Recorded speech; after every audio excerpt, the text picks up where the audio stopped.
Read the directions for Section 1 in your test book as you listen to the directions on this recording. Do not read ahead or turn the pages until you are told to do so. Section 1. Listening Comprehension. In this section of the test, you will have an opportunity to demonstrate your ability to understand conversations and talks in English. There are 3 parts to this section, with special directions for each part. Answer all the questions on the basis of what is stated or implied by the speakers in this test. Do not take notes or write in your test book at any time. Do not turn the pages until you are told to do so. Part A. Directions. In Part A, you will hear short conversations between 2 people. After each conversation, you will hear a question about the conversation. The conversations and questions will not be repeated. After you hear a question, read the 4 possible answers in your test book and choose the best answer. Then, on your answer sheet, find the number of the question and fill in the space that corresponds to the letter of the answer you have chosen. Here is an example. On the recording, you hear, "I don't like this painting very much." "Neither do I." "What does the man mean?" In your test book, you read, A. He doesn't like the painting either. B. He doesn't know how to paint. C. He doesn't have any paintings. D. He doesn't know what to do. You learn from the conversation that neither the man nor the woman likes the painting. The best answer to the question, "What does the man mean?" is A. He doesn't like the painting either. Therefore, the correct choice is A. Go on to the next page.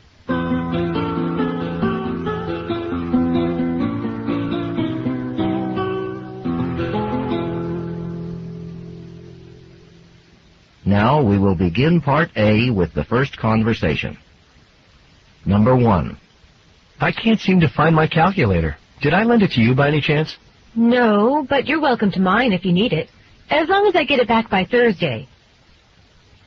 What does the woman mean?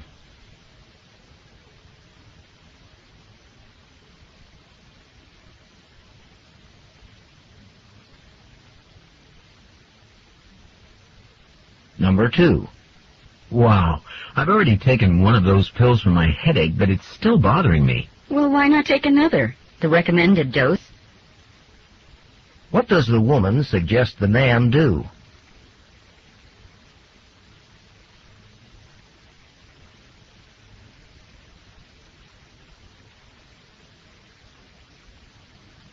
Number 3. You want to go running down by the lake after psychology class? I'd really like to take advantage of the beautiful weather this afternoon. "Well, normally I'd be getting together with my study group then, but I guess I could skip that just this once." What does the man imply?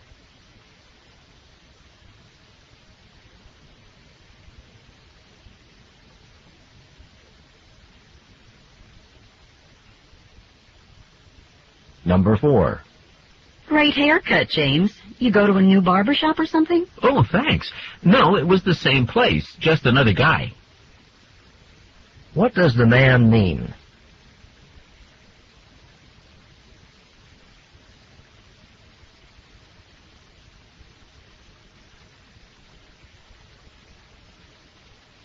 Number 5. "I can't believe it. At the bookstore today, I had to unload 24 boxes of textbooks, and there's more to do tomorrow." But it's always busy at the start of a new year, isn't it? What does the woman imply?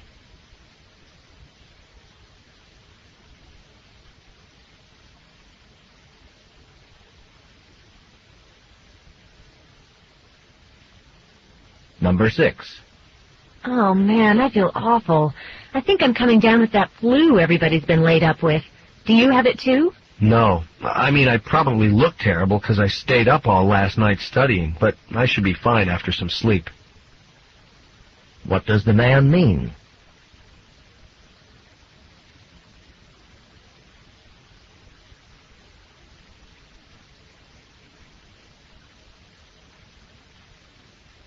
Number 7.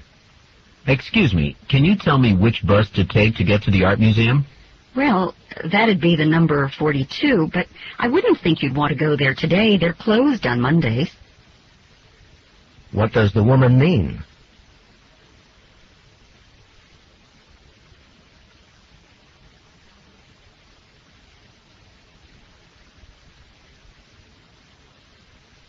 Number 8. I really like this green jacket. The fit is perfect, but I'm not sure about the color. What do you think? Try this other one. It's the same style, but blue suits you better. What does the woman mean?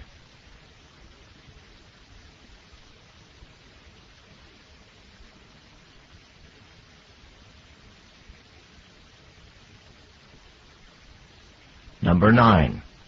Hey, Dan, do you think you might hurry up just a bit? You've been standing in front of that sandwich counter forever, and, you know, I've got a class in 10 minutes. And so do you, by the way. Sorry. Oh, I just wish they didn't give you so many choices. What does the man imply?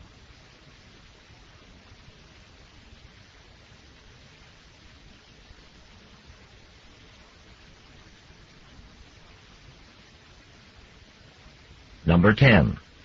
Hey, did your sister get here yet? No, and I can hardly wait. I haven't seen her in 3 months. What does the woman mean?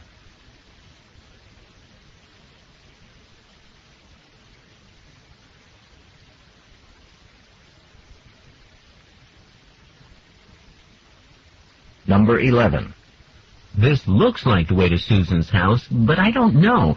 I wish I'd written down the directions. At this rate, we'll be lucky to get there in time for dessert. What does the woman imply?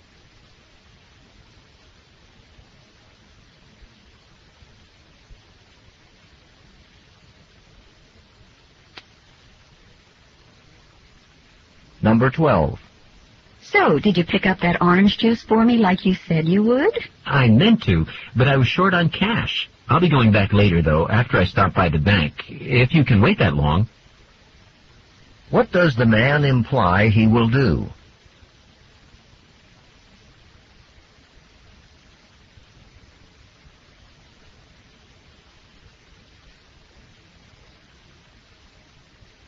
Number 13. That's a great dress, Cindy. I don't think I've ever seen you wear it before. Oh, I have. It's just that it's been in the back of my closet. My sister gave it to me, like, ages ago, and I'd totally forgotten about it. What does the woman imply?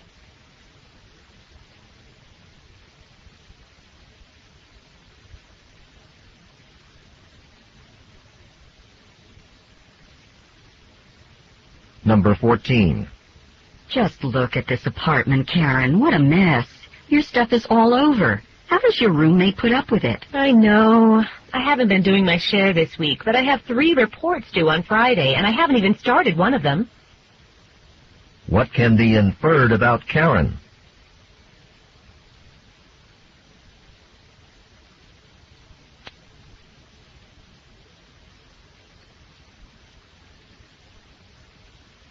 Number 15.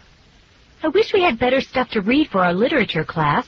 That novel she assigned us is so boring. Really? I started it yesterday afternoon, and I couldn't put it down until I'd finished it. What does the man mean?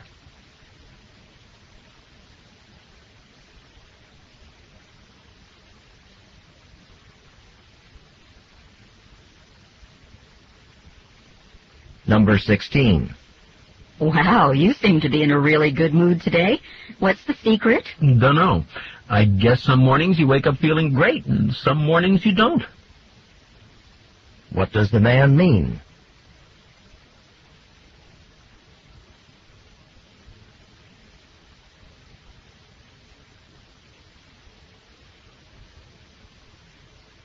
Number 17. If you're planning to take the train when you leave next Friday, remember that I drive right past the station on my way home from campus. Say, I think I'll take you up on that. What will the man probably do next Friday?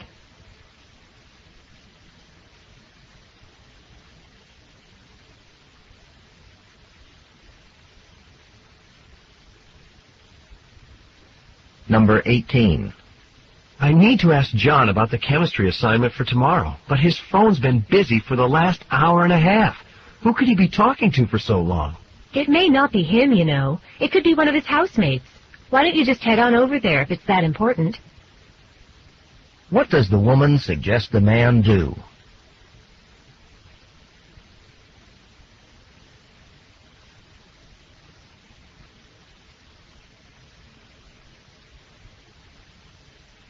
Number 19. Jim, I don't know if you know this, but I've decided to run for class president, and I was wondering if I could count on your vote. Oh, maybe if you'd asked me sooner, but my roommate's running too, and I already promised him he'd have my support. What does the man mean?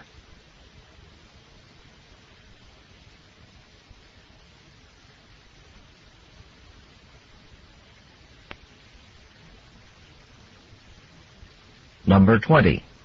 I might argue with some of the details, but I basically agree with about managing the economy. Sure, it sounds great in theory. My concern is in practice. What does the woman mean?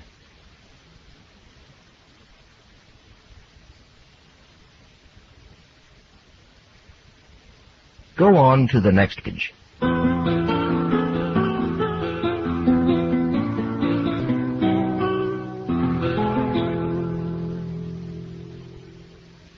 Number 21. You know that summer internship I'm applying for? They want an official copy of all my grades, but the records office charges $20 for an official grade report. That's a lot, don't you think? It really is. I only had to pay $6 for mine last year. What does the woman mean?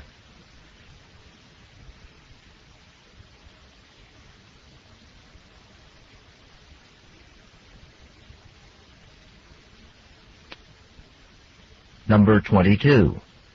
Hey, the weather report says it's going to pour today. You should probably put your bike in the garage before it really starts coming down. Why bother? It's been through a lot worse, and it still works just fine. What will the woman probably do?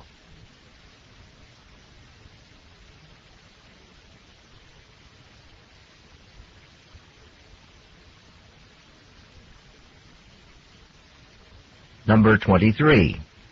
Let me tell you, I'm really happy I got that athletic scholarship, but I wish my parents would stop bragging to everybody. Well, that is quite an accomplishment. If you ask me, I think you deserve a little recognition. What does the woman mean?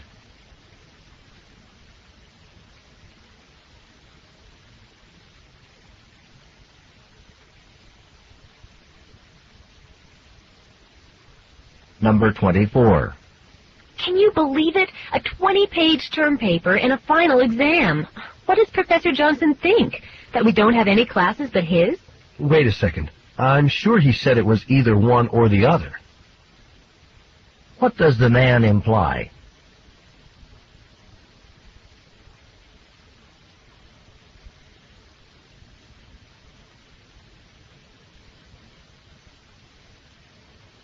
Number 25. Your coffee in this restaurant has really improved. They must have changed suppliers.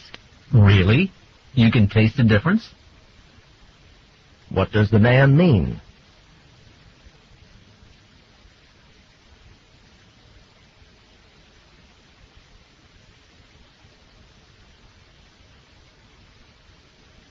Number 26. And I rushed to get here before 1 so I could swim my laps before the pool got too crowded. Why are they still closed? They're just having a brief staff meeting. Stick around. What does the woman suggest the man do?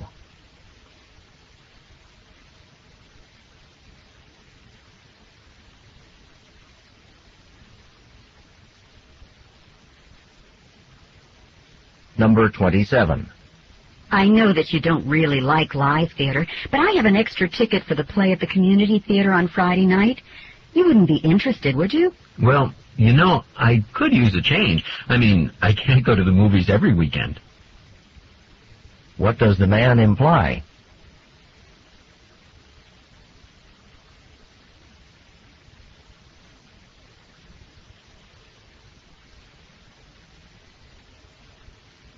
Number 28. I'd think twice about taking a history class next year. There's not a single good professor in the whole history department. Look, that's what you said last semester about the sociology department, and I'm very glad I didn't pay any attention to what you said. What does the woman mean?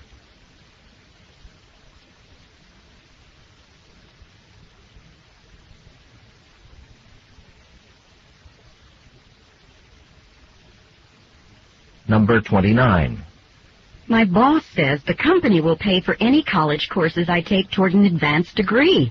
That's a fringe benefit you wouldn't have had if you'd taken that other job offer. What does the man imply?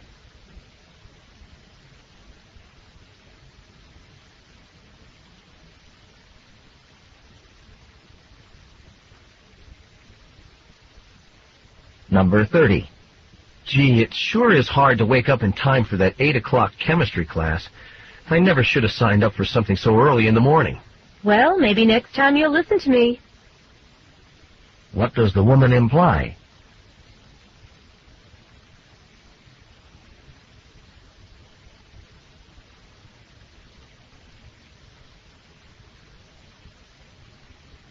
This is the end of Part A. Go on to the next page.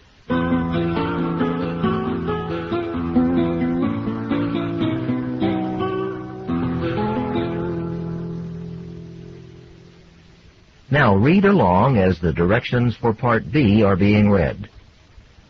The test continues on Side 2.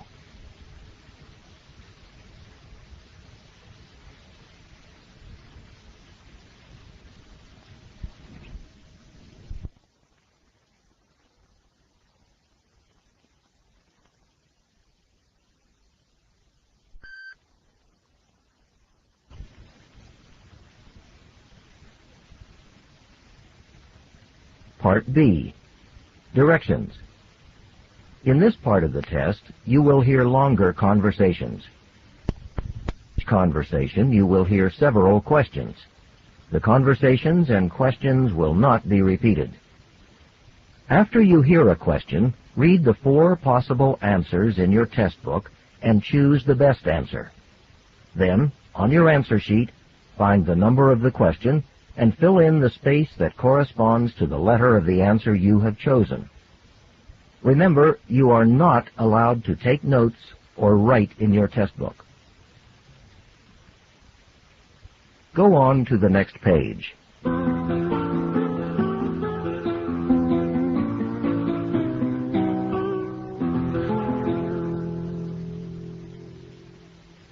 Now we will begin Part B with the first conversation.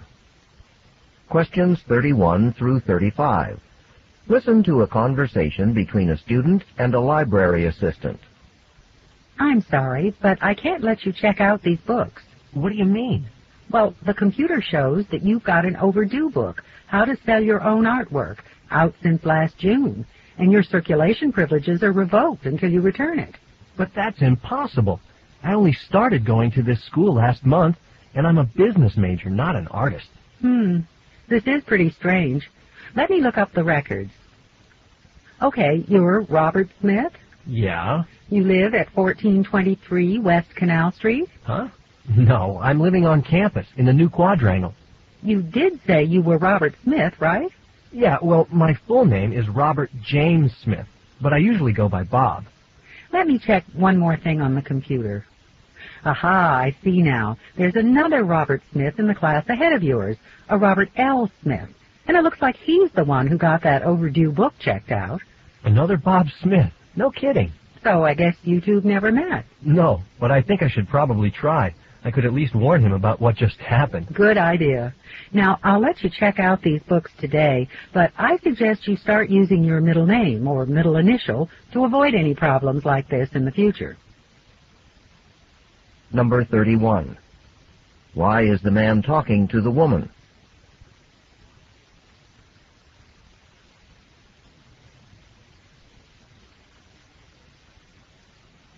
(32) What problem?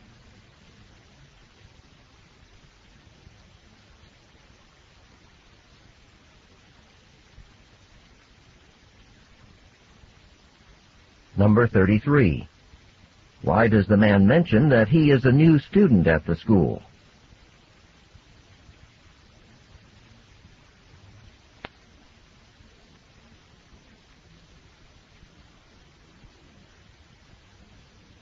Number 34. What does the woman discover when she looks at the records on her computer?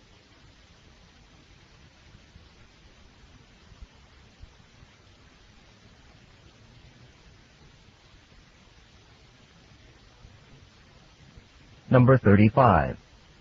What does the woman suggest the man do in the future?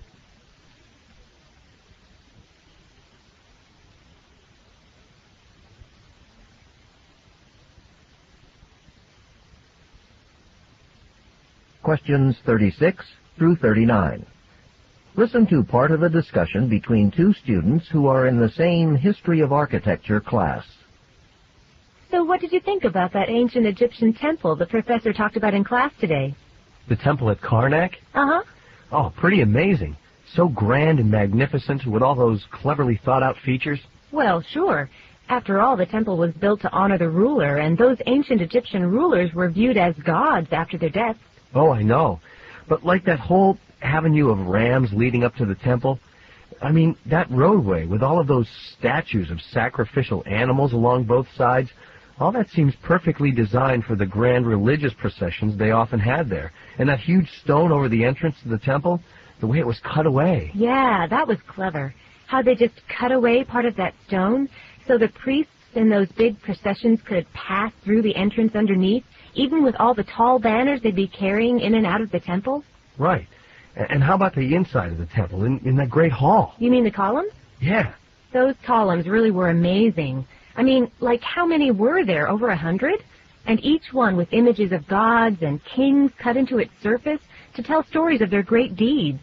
Well, they were all pretty awesome, but I particularly meant the columns down the center aisle of the hall.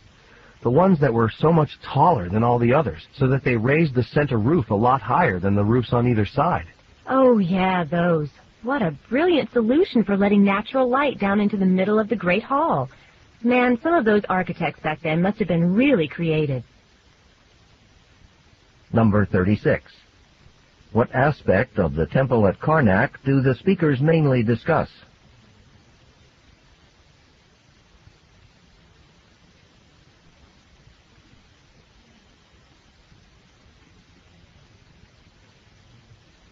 Number 37.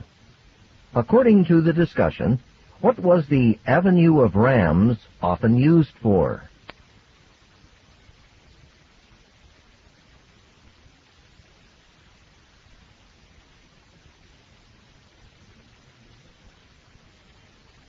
Number 38.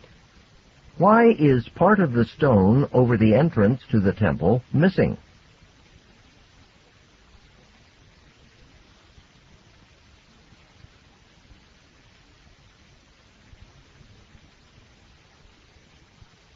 Number 39. According to the conversation, what aspect of the Great Hall was improved by raising part of its roof?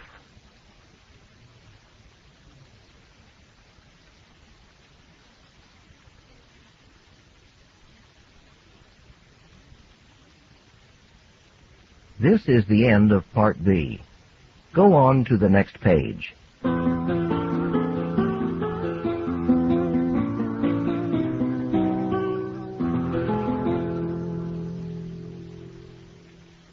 Now read along as the directions for Part C are being read. Part C. Directions. In this part of the test, you will hear several short talks. After each talk, you will hear some questions. The talks and the questions will not be repeated.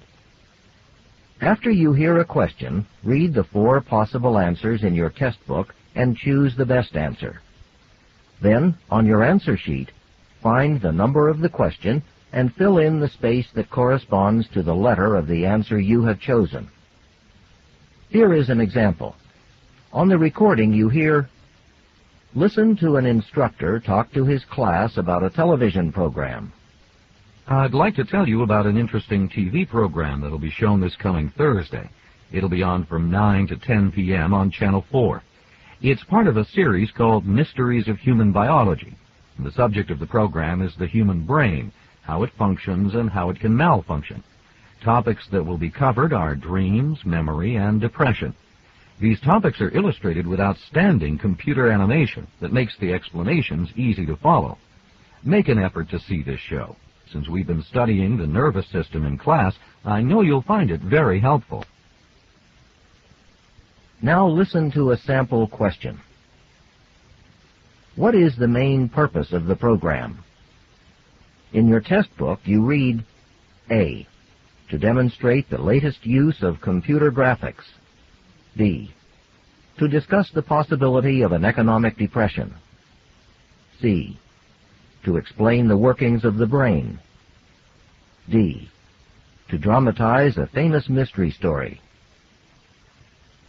The best answer to the question, what is the main purpose of the program, is C. To explain the workings of the brain. Therefore, the correct choice is C. Now listen to another sample question.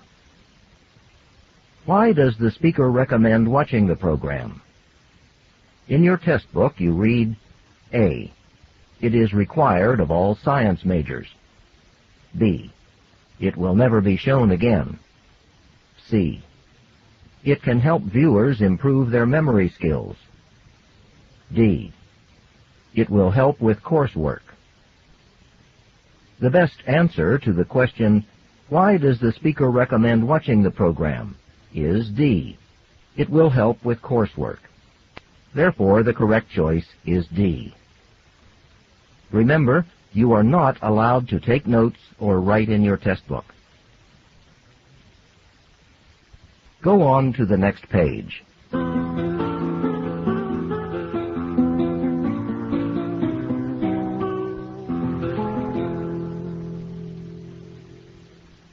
Now we will begin Part C with the first talk. Questions 40 through 43. Listen to part of a talk in a physics class. Okay, since we've been talking about mechanics, and we still have a few minutes, let me tell you a little about the ancient Greeks and what they thought about mechanics. They came up with a system that, for them, seemed to describe and explain the different motions of different materials. More than 2,000 years ago, Aristotle, the ancient Greek philosopher, assumed that all the matter on Earth was made up of 4 prime substances: earth, water, air, and fire. Under this system, Earth is the densest, water is next, air is less dense than water, and fire is the least dense of all. The heaviest objects were made of earth and water, and lighter objects contained significant amounts of fire or air. So when Aristotle observed that different types of matter had different characteristics, he assumed that this was because the different types of matter were composed of different amounts of the 4 primary substances. And Aristotle believed that the motions of objects could also be explained by the basic natures of the 4 prime substances. For example, there was the basic motion of up or down. Aristotle noticed that when he released most objects, they would drop downward. But he also knew that some things would rise upward, like smoke. Aristotle considered an object's downward or upward motion to be a result of the dominant nature of the object. So, according to Aristotle, matter like rocks were primarily composed of earth. Therefore, they naturally wanted to move toward the center of Earth because this was where all things earthly rested. But fire had a different resting place, the sky. So smoke would naturally rise when it was released because it was striving toward its natural resting place. Number 40. What is the main topic of the talk?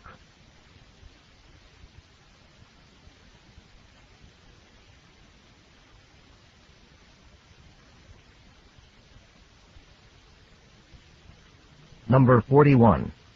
Using Aristotle's system of classification, which prime substance is the densest?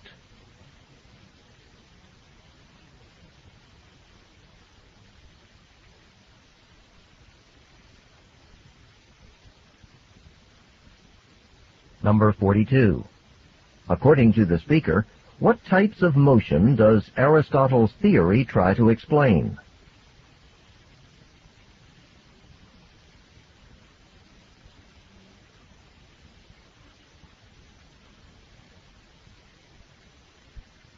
Number 43.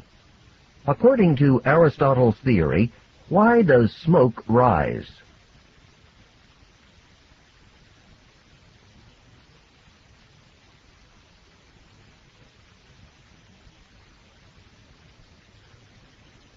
Questions 44 through 46.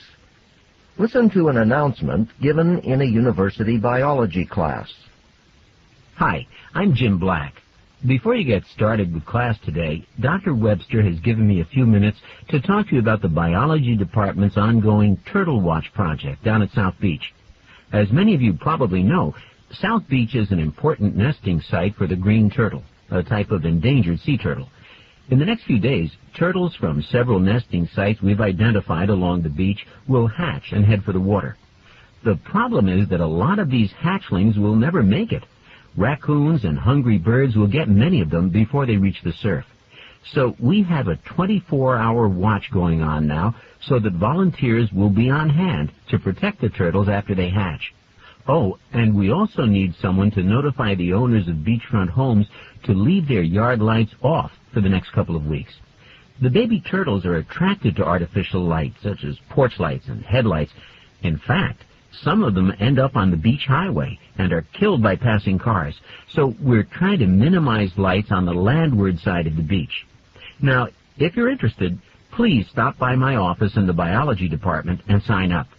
What are we asking you to do? We're asking for at least a 2-hour commitment from each participant. Oh, and please note that Turtle Watch activities do not constitute excused absences from class. Thanks. Number 44. What is the purpose of the talk?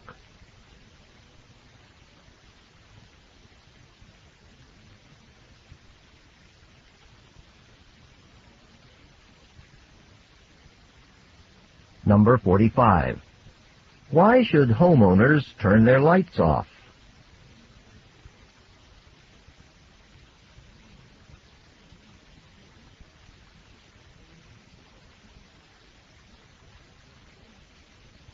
Number 46. What do the Turtle Watch participants have to do?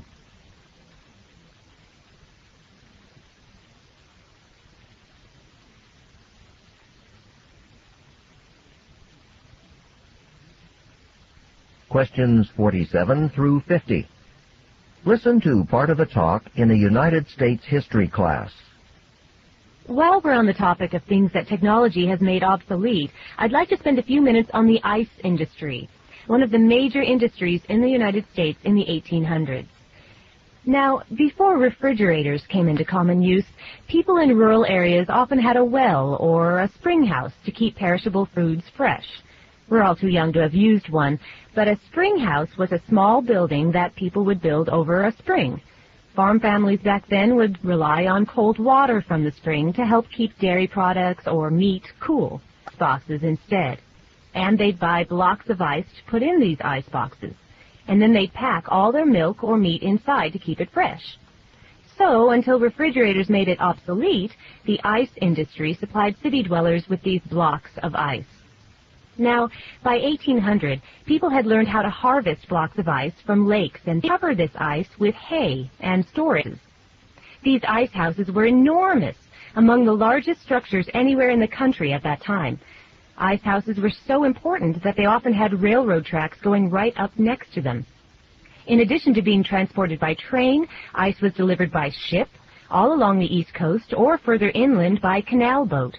Eventually, the industry supplied blocks of ice to almost any place in the country where people could afford such a luxury. Number 47. What is the talk mainly about?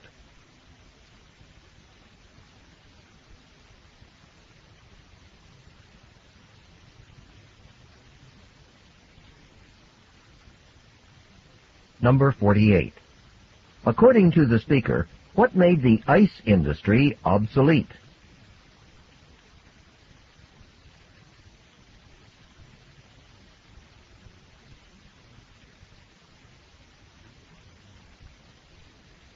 Number 49. What does the speaker imply about spring houses?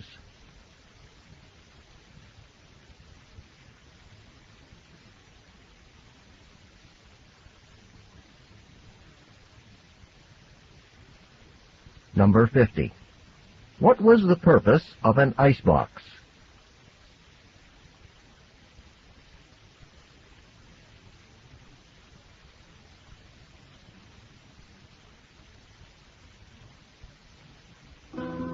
This is the end of Section 1, Listening Comprehension. Stop work on Section 1. At the end of the test, the supervisor, you may not leave until